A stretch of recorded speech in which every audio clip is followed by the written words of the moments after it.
నమస్కారం అండి. నా పేరు లక్ష్మీ నాయక్, మా ఆయన పేరు సురేష్ నాయక్. మాది వసుంధర గ్రామం, new BC colony.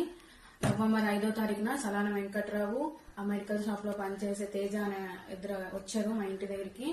Telugu Desam party సభ్యత్వం చేస్తామని రమ్మన్నారు. అయితే నేను వెళ్ళాను, మా డీటెయిల్స్ అని పట్టుకొని వెళ్తే అయితే క్యాష్ ఇస్తే క్యాష్ తీసుకోలేదు. 100 రూపాయలు సభ్యత్వం చేసి అమ్మ మీ పక్కింటి ఆమెది అని చెప్పారు. ఆమె పేరు సీతాలక్ష్మి.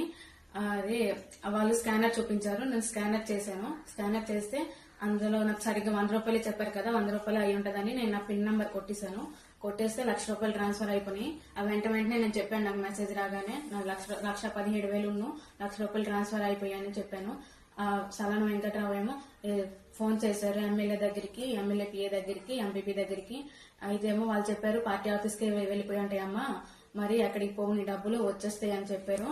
మరి ఆ వెంటనే మా ఆయన మధ్యాహ్నం వస్తే నేను చెప్పాను మరి మీరు డబ్బులు ట్రాన్స్ఫర్ అయిపోయాయని వాళ్ళ ఇంటికి, వాళ్ళ అలా అయిపోయాయని అని చెప్తే వాళ్ళేమో మా ఆయనేమో అతని దగ్గరికి వెళ్లి పద్దు రాసి ఇచ్చారు. మాకు వద్దు పద్దు వద్దు, మాకు అర్జెంట్ కావాలంటే ఇస్తామమ్మా అని రేపు ఎల్లుండి అని ఇలాగా మళ్ళీ ఫిబ్రవరి 5వ తారీఖు వస్తే 3 నెలలు అయిపోద్ది. ఇప్పటి వరకు డబ్బులు ఇవ్వలేదు. మొన్న సోమవారము ఎమ్మెల్యే దగ్గరికి తీసుకెళ్లారు.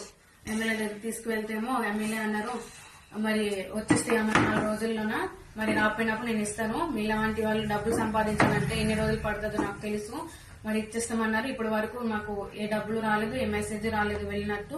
మరి మీరే నాకు ఏదో ఒక న్యాయం చేయించాలి. నమస్కారం.